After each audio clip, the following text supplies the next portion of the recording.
Bahujan Samaj party का अब क्या होगा? बसपा अध्यक्ष मायावती अब क्या करेंगी? क्या बीएसपी का राष्ट्रीय पार्टी का दर्जा भी छिन जाएगा? ये वो सवाल हैं जो 4 राज्यों के चुनाव परिणाम घोषित होने के बाद बसपा समर्थकों के मन में उठ रहे हैं। 4 राज्यों के विधानसभा चुनाव के नतीजे बहुजन समाज पार्टी की उम्मीदों के मुताबिक नहीं आए। राजस्थान में पिछली बार 6 सीटें जीतने वाली बसपा को इस बार सिर्फ 2 सीटें ही मिली हैं। मध्य प्रदेश और छत्तीसगढ़ में गोंडवाना गणतंत्र पार्टी से गठबंधन के बावजूद उसे निराशा ही हाथ लगी। पिछले विधानसभा चुनाव में बसपा को राजस्थान में 6, मध्य प्रदेश में 2 और छत्तीसगढ़ में 2 सीटें मिली थी, लेकिन इस बार बसपा अपनी पुरानी सीटें भी नहीं बचा सकी। बसपा ने अपना जनाधार बढ़ाने के लिए मध्य प्रदेश, राजस्थान, तेलंगाना और छत्तीसगढ़ में अपने प्रत्याशियों को चुनाव मैदान में उतारा था। पार्टी के नेशनल कोऑर्डिनेटर आकाश आनंद बीते कई महीनों से छत्तीसगढ़ और मध्य प्रदेश में बसपा संगठन को मजबूत करने के लिए लगातार जनसभाएं कर रहे थे। राजस्थान में भी यात्राएं की थी। बसपा सुप्रीमो मायावती जी ने गोंडवाना गणतंत्र पार्टी से गठबंधन कर मध्य प्रदेश और छत्तीसगढ़ की सियासत में बड़ा परिवर्तन करने और किंग मेकर की भूमिका में आने की रणनीति बनाई थी, लेकिन ये रणनीति भी काम नहीं आई। मध्य प्रदेश में पिछले विधानसभा चुनाव में बसपा ने 5.01% वोट हासिल करते हुए 2 सीटों पर जीत का परचम लहराया था। इस बार एमपी में उसे 3.35% वोट मिल सके और कोई भी सीट उसके हिस्से में नहीं आई। छत्तीसगढ़ चुनाव में 2018 में बीएसपी को कुल 3.9% वोटों के साथ 2 सीटें मिली थी, लेकिन इस बार 2.07% वोट मिले, यानी वोट कम हो गए, लेकिन कोई सीट नहीं जीत पाई। छत्तीसगढ़ में गठबंधन में गोंडवाना गणतंत्र पार्टी के तुलेश्वर हीरा सिंह की जीत के रूप में 1 सीट ही इस गठबंधन के हिस्से में आई है। बैनर्जी ने राजस्थान और तेलंगाना में अपने दम पर चुनाव लड़ने का निर्णय किया था, लेकिन दोनों ही राज्यों में पार्टी का प्रदर्शन काफी खराब रहा। राजस्थान में साल 2018 के विधानसभा चुनाव में बसपा ने 4.08% वोट हासिल करते हुए 6 सीटें जीती थी। बड़ा नंबर था, लेकिन हालिया चुनाव में 1.82% वोट ही मिले और 2 सीट सिमट गई, यानी कि 4 सीटों का नुकसान। तेलंगाना की बात करें तो तेलंगाना में बसपा को सिर्फ 1.38% वोट हासिल हुआ और कोई सीट नहीं मिली। पिछली बार करीब 2% वोट था। आरएस प्रवीण कुमार की अगुवाई में तेलंगाना में बीएसपी ने दमदारी से चुनाव लड़ा, लेकिन एक भी सीट वो नहीं जीत पाए। आरएस प्रवीण को बसपा में नई लीडरशिप लाइन के तौर पर देखा जा रहा था, लेकिन वो सफल आईपीएस रहे। नेता के तौर पर इस बार उनको कामयाबी नहीं मिली। हालांकि पहली बार चुनाव लड़े हैं तो बहुत कुछ सबक सीखने को मिला होगा जो उनके आगे आने वाले दिनों में काम आएगा, क्योंकि एक विजेता के तौर पर उसी व्यक्ति को जाना जाता है जिसके हिस्से में सीट आती है, जो सरकार बनाता है, जीत जाता है। इसलिए उनको और मेहनत करनी होगी। बीएसपी का वोट शेयर लगातार गिरता जा रहा है और उसकी राष्ट्रीय पार्टी बने रहने पर भी सवालिया निशान लग गया है और हो सकता है कि उसका राष्ट्रीय पार्टी का दर्जा भी इलेक्शन कमीशन छीन ले, क्योंकि वोट शेयर लगातार गिरता जा रहा है। बीएसपी के लिए स्थिति करो या मरो की है, क्योंकि 2024 के लोकसभा चुनाव से पहले इसे सेमीफाइनल मुकाबला माना जा रहा था, लेकिन इसमें बीएसपी बुरी तरह से फेल हो गई। बीएसपी को अपनी बुनियादी राजनीति में कुछ बदलाव करने होंगे। चुनाव लड़ने के पुराने तरीकों के साथ साथ नई रणनीति भी अपनानी होगी, फिर चाहे वो सोशल मीडिया पर एक माहौल बनाना हो या फिर ग्राउंड पर काम करना हो। बीएसपी में नए सुधारों की जरूरत है। उनके कार्यकर्ताओं को और ज्यादा मेहनत करने की जरूरत है। इस बारे में हमने वरिष्ठ पत्रकार दिलीप सिंह मंडल से भी बात की। सुनिए उन्होंने बसपा के प्रदर्शन पर क्या कहा। देखिए, जो बहुजन राजनीति है वो निश्चित रूप से गतिरोध का शिकार है।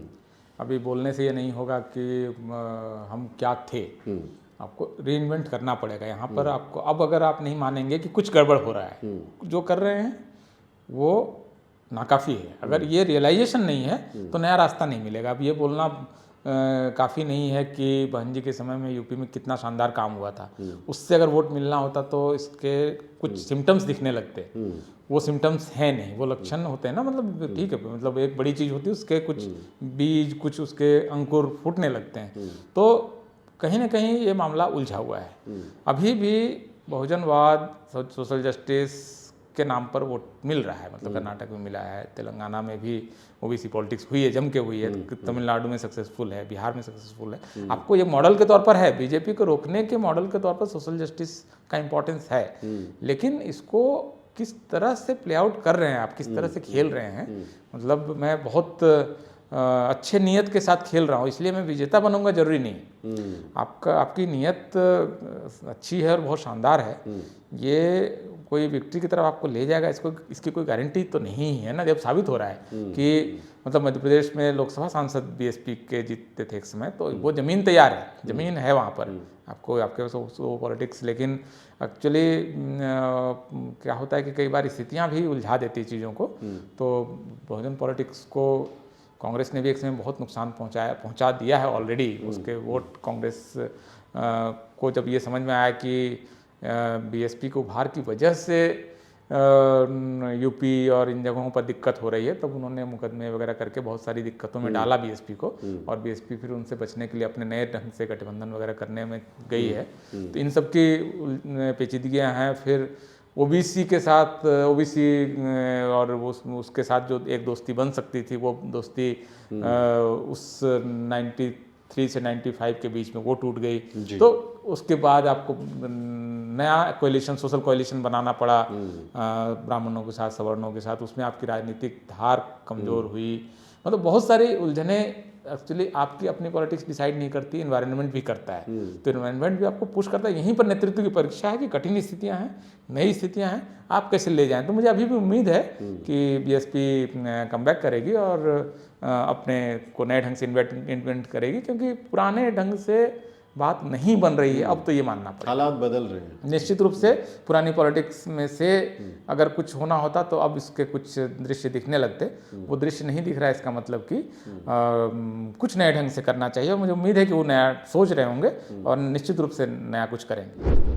बसपा समर्थकों के लिए 4 राज्यों के चुनावी नतीजे निराशाजनक हैं, लेकिन अब ये वक्त आत्ममंथन और चिंतन का है। औरों पर हार का दोष डालने की बजाय देखा जाए कि आखिर चूक कहां हो गई है। मैं आपको एक अनुभव बताता हूं। राजस्थान चुनाव यात्रा के दौरान भरतपुर जिले में हमारी मुलाकात एक बसपा समर्थक महिला मजदूर से हुई, जो खेत में काम कर रही थी, लेकिन उन्हें पार्टी का चुनाव चिन्ह हाथी मालूम ही नहीं था। उनकी बात सुनिए।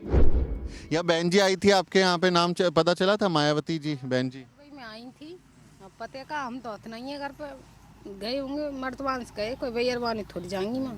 तो शारदा जी कह रही थी कि वो महिला हैं इसलिए मुझे बहुत अच्छी लगती हैं। आपको लगती हैं? भैया बानी तो खूब अच्छी लगी, अच्छी चुनाव लगेगी।